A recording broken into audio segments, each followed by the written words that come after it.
Hi, everyone. This is Joshua Hoffman, and welcome to another episode of the Masters in Marketing Agency podcast, where we deconstruct the why and how agency owners found their success, and in season 2, discuss a little bit of the future of marketing.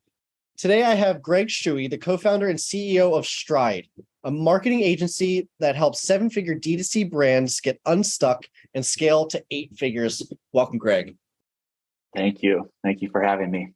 And thank you for rocking the Phillies hat and giving me a decent excuse to rock my Fanatics hat. So, today is the Phillies episode. So there you go. Even though we, before this call, started talking about mountain biking and things like that. But so I want to start in what I think is the most obvious place, which is that you are a self-proclaimed energy drink connoisseur.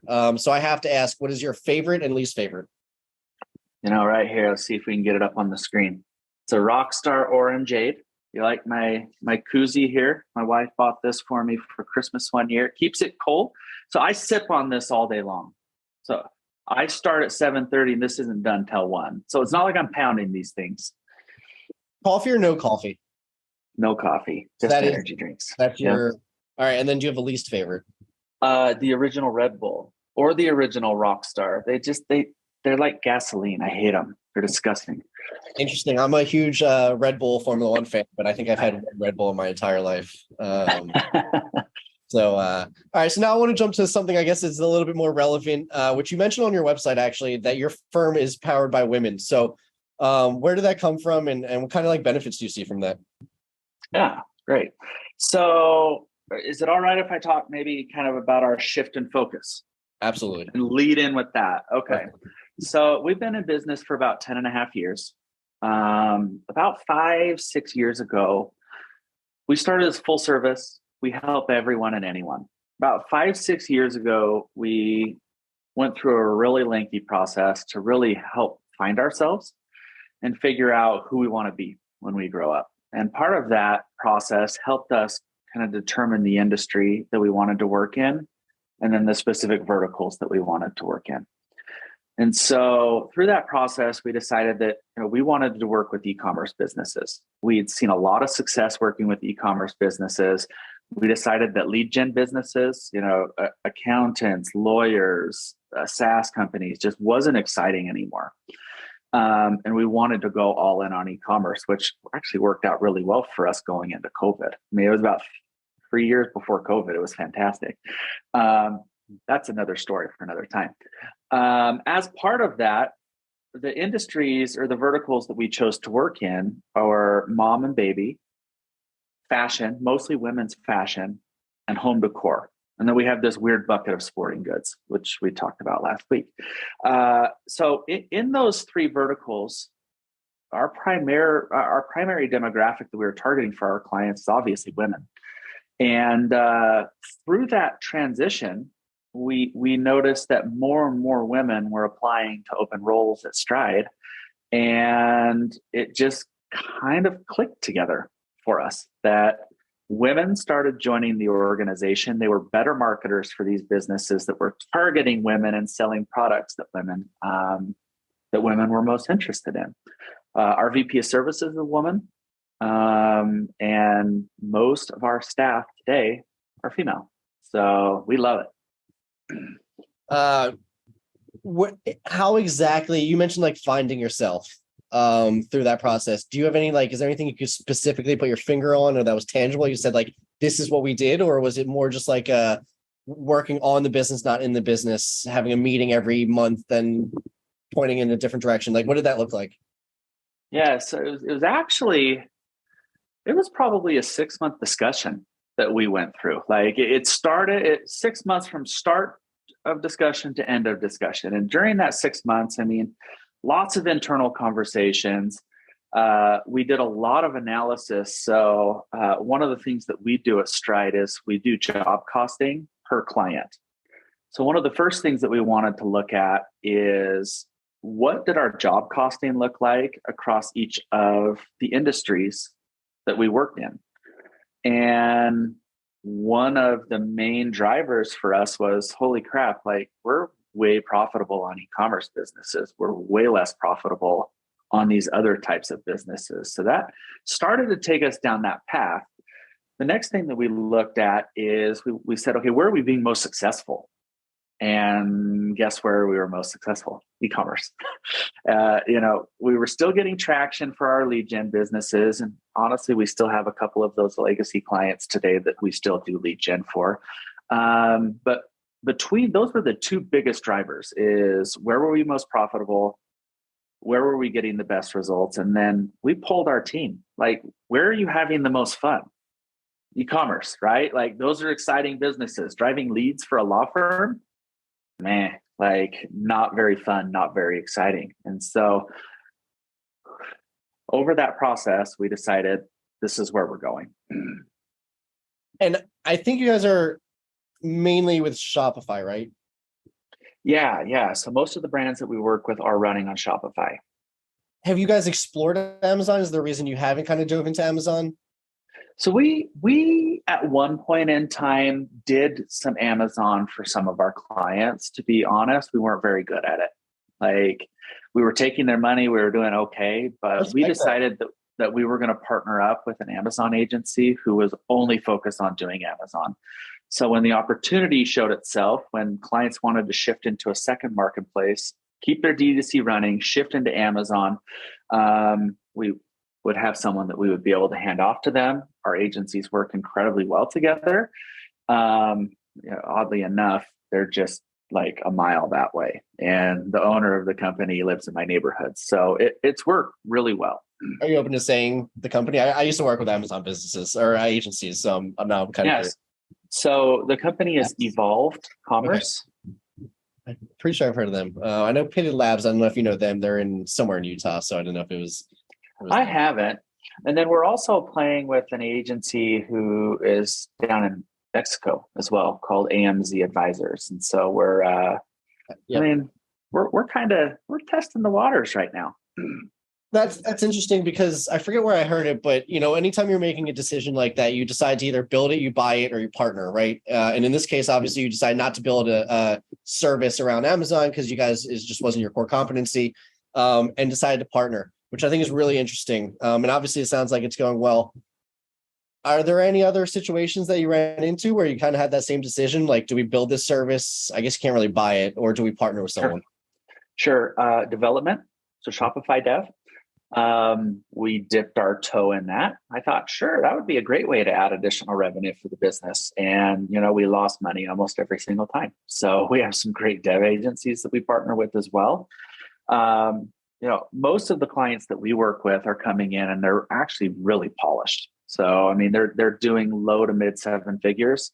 They have really great websites. I mean, a lot of the growing pains that e-coms go through in the first year, like, a lot of them launch with a free theme or a very cheap theme, and then they're doing a more custom build as they near the seven-figure marks. They're almost there. Very rarely do we have to send people out for Shopify Dev just because they're good to go when they get to us. Interesting. And you mentioned COVID and how you guys we're somewhat lucky into falling into e-commerce. Luck is a combination of preparation and opportunity, but you kind of fell into a market that ended up, being great during COVID. But I don't really want to focus on like during COVID as much as what changes have you seen since COVID? What do you see in the wake of COVID now, things changing and kind of that space? Yeah, I mean, it was really good for us being in e-com because obviously everyone went to buying online during COVID. We ranked incredibly well in Google. Like, we were positioned very well going into COVID.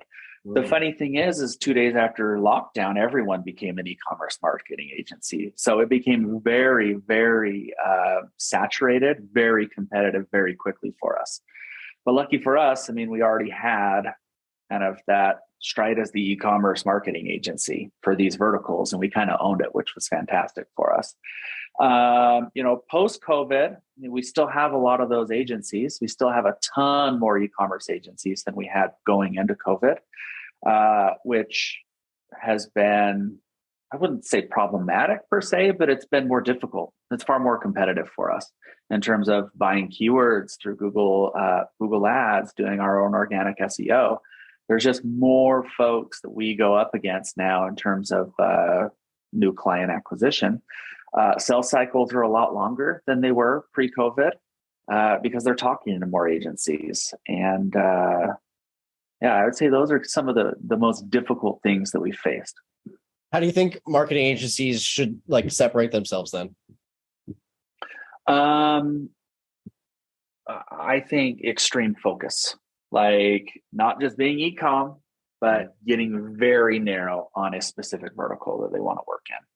That still works very well for us. We still have a lot of people come in terms of leads where it's outside of those verticals. So it still tells me that a lot of people, either one, they don't understand the concept of really getting narrow in terms of like customers, right? They don't understand that concept of getting very narrow, and they're just still hunting for an e-commerce agency in general. Obviously, the ones who are dialed in the verticals that we work in, we close them faster. Like they're already bought in before they get to us.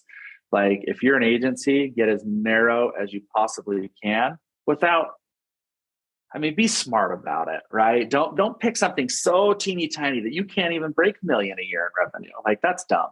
But be smart about it. But definitely focus.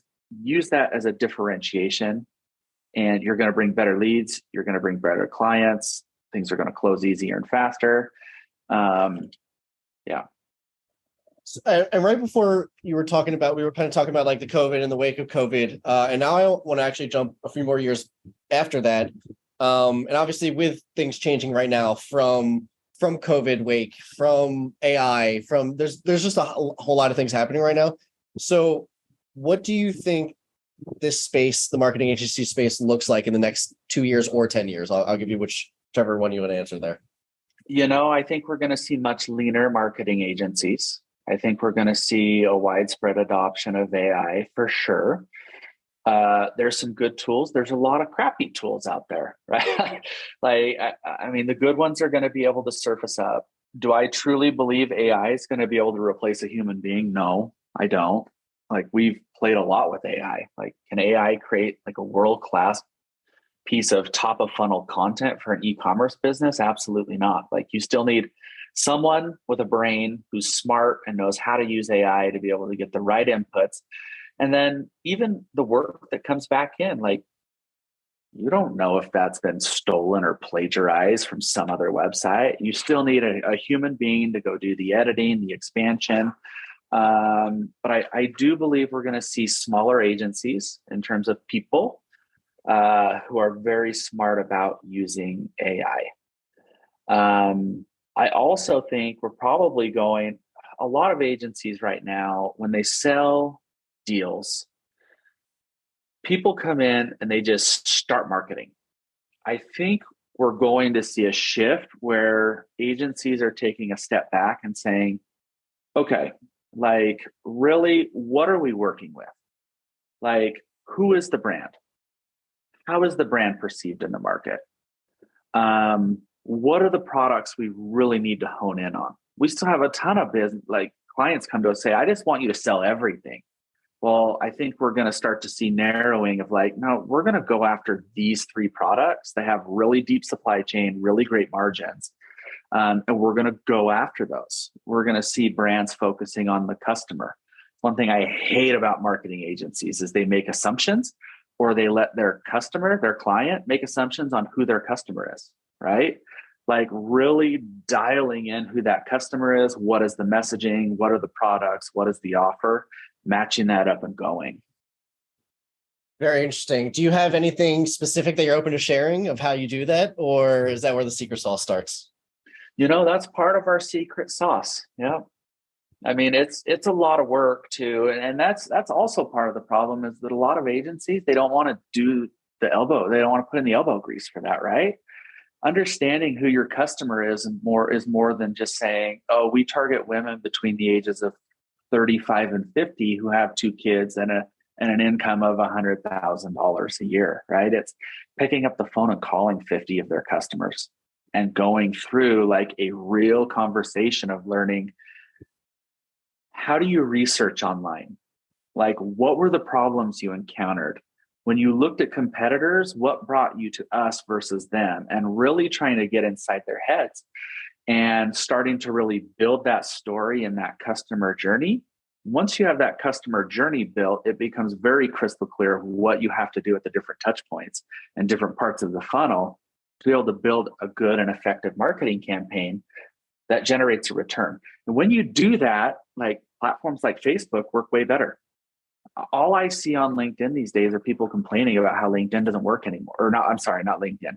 Facebook doesn't work anymore. Well, it's because you don't know who your customer is. You don't know what the buying journey looks like or how the funnel is impacted by the work that you do. I think we're going to see more agencies adopt that mindset.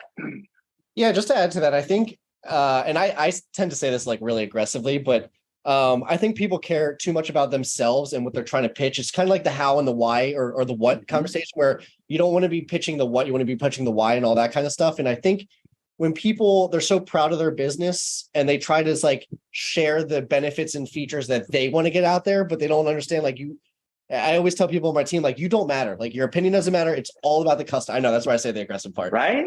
But it's like, crazy. It's all about the customer. You need to get in their heads. And it sounds so silly, but even writing emails, like, you don't matter. Your opinion doesn't matter. It's how do they read this? How do they want to read this? What should they kind of like, or what do they want to hear?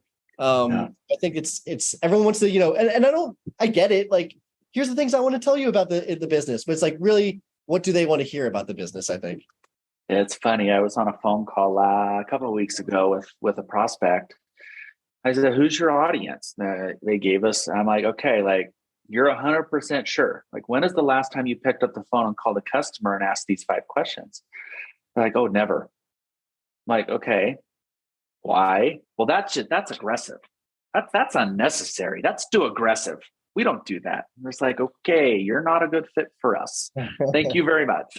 Well, let's talk about that. What's the importance of getting rid of bad potential customers? Have you had a bad customer that you wish you didn't have? And then again, the initial question, which is, what's the benefit of saying no to dollars?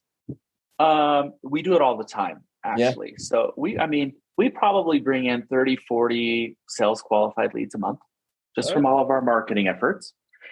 I would say we turn away all but 8 to 10 of those because they're not a great customer.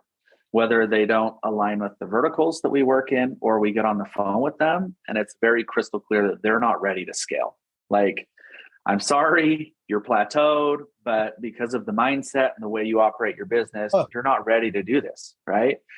And then also, like, the way that we're structured as an organization, so we have what we refer to as an entry offer, which we go through and we do all of that research and building out those roadmaps and marketing plans and really uncovering who that customer is.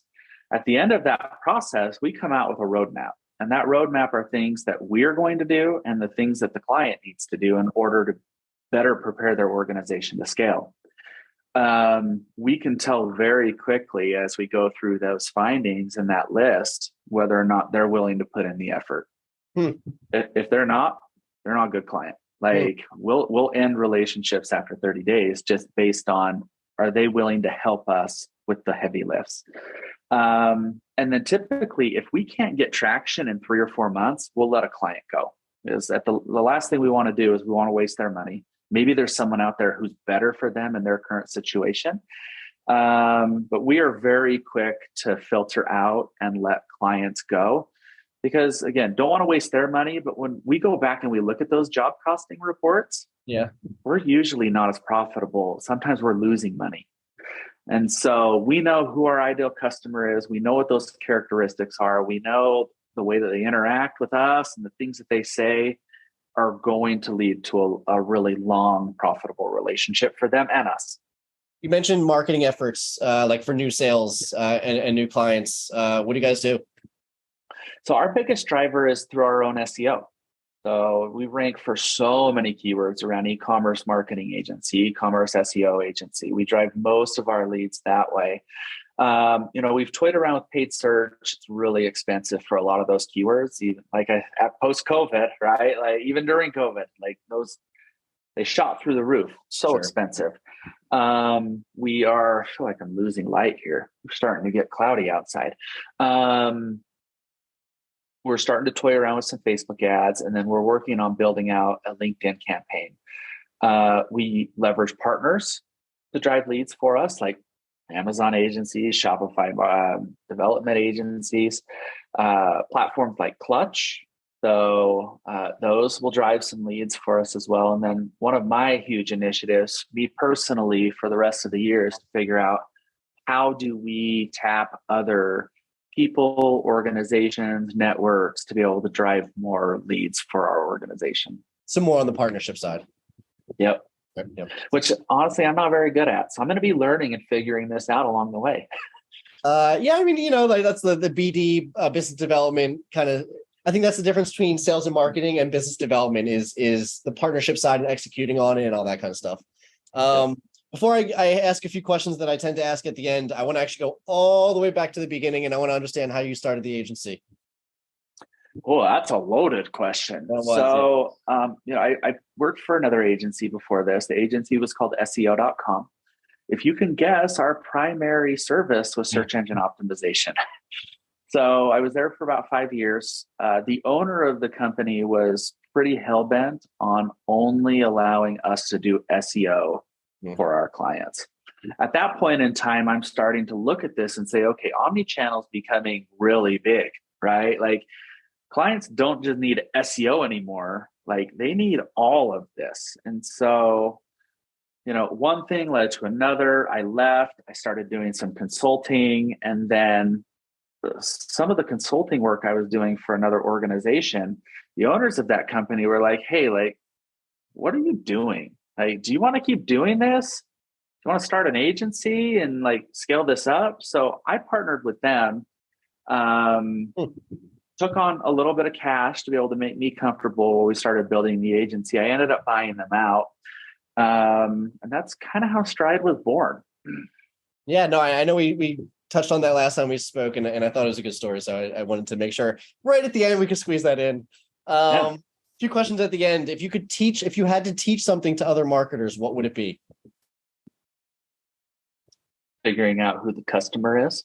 Mm-hmm. I mean, if you follow me on LinkedIn, it's all I talk about these days. I'll sprinkle in a couple of other things, but I feel like just deep down, it's so important for an agency to be able to know how to do this and to push their clients in the right direction. Because like you said, some clients are stubborn, they're arrogant, right? They're pig-headed. And this is so critical to be able to spend their money properly and to get the best return possible. It's something I'm going to keep talking about and post about. It's so important. It also gives you, your little LinkedIn brand, which is a lot of people, they do post a lot of different stuff and you kind of your eyes start to go past it. But when someone stays with one topic, or at least, focuses mainly on one topic, you now know what I'm about to read and you kind of focus on it a little bit more. So I think that's great. What do you enjoy talking about the most that you normally don't get an opportunity to talk about? About anything? Yeah, anything. You can give me more tidbits on mountain biking in this section if you want. You could. Probably just how awesome our youth are. Like, I coach mountain biking. I coach competitive baseball. A lot of people have written off kind of this younger generation that they're lazy. Like they just want to play Xbox and they talk back. But like a lot of these kids are really hard workers. They think dad going to work is just sitting in their office and having fun. And like, that's what they think they're going to like, that's just on a computer all day. But I think with like the proper like mindset coaching for them and getting them to do hard things. I had mountain biking practice this morning. I rode those kids almost 2,000 vertical feet in an hour and 10 minutes. Like they wanted to die. They've never done that before, but like getting them to kind of make that shift and like, oh, I can do hard things. I think they're going to be set up to be some of the most powerful like employees that we're going to see over the next 10 to 15 years. And I think it's just so critical. And I don't talk about it enough because most of my kids drive me insane. Like I just want to wring their necks most of the time. But when you look broader, right, it's like these kids are great. Like they have so much potential. We just need to coach them and put them in the right direction.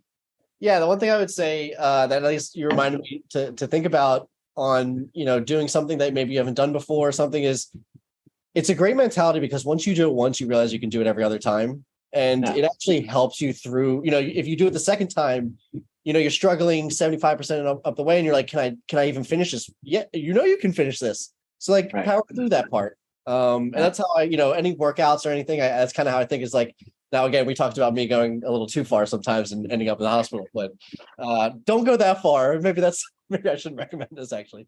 Are you guys looking to hire any positions right now? Not at the moment. I would say not at the moment. And then last question, and my favorite question, any books, podcasts, newsletter, anything like that, content recommendations? Okay, my favorite book that I've listened to it and I'm reading it right now is called Who, Not How. Dan Sullivan, Ben Hardy, I think are the authors of that book. Total mindset shift for me. The whole concept is very simple. It's about finding who's to do your house instead of you figuring out how to do the house and actually then going and doing it. So putting the right people in place at the right time to do the right things, to open up the founder to be able to either one, do the things that they love, or two, do the things that they're best and most profitable at doing. It's a quick read. Like, it's amazing. That's great. I haven't even heard of that. I was trying to look up the author while you're saying it. Any other books? The same authors wrote 10X is easier than 2X. Like, that also is a game changer as well. Like, thinking bigger, setting bigger goals than you could possibly accomplish will get you so much further than 2X. Like, it's even if you don't hit those goals, you'll just slingshot past 2X. Interesting. I think it was on a podcast that I heard the not Airbnb guys. No, Airbnb. I think it was the Airbnb guys, and they basically talk about how they designed what they call a 6-star experience. And actually, the way that they did that is they kept going. They said, "What would a 6-star? We know what a 5-star. What does a 6-star look like?" And that's where someone comes with a surfboard, and they give you, and you're like, "Hey, you're gonna," without even telling you, "Here's a surfboard if you want to surf." Like, that's a beyond a 5-star. And what they did is they actually kept going all the way to, I think, like 10 or 12-star experience, right? Like, and 12-star was like Elon Musk shows up to your house with a rocket ship and you go fly somewhere or whatever it is. And obviously that's not feasible, but it almost makes you go back to 5 stars and realize like, oh, these things are not only just feasible, this is what we should be doing. And I thought that was such a great mentality of like how you approach 5 stars is you really think about the ridiculous, unfeasible 9, 10, 11-star thing. So I thought that was love it. Awesome. So as we come up to the end of the episode, I just want to give you an opportunity to mention how people can find you and anything else you'd like to end with. I live on LinkedIn these days. I'll even tell you what my handle is on. I'm pulling it up right now. So let's see. It is linkedin.com/in/Greg-Shuey, Greg-Shuey.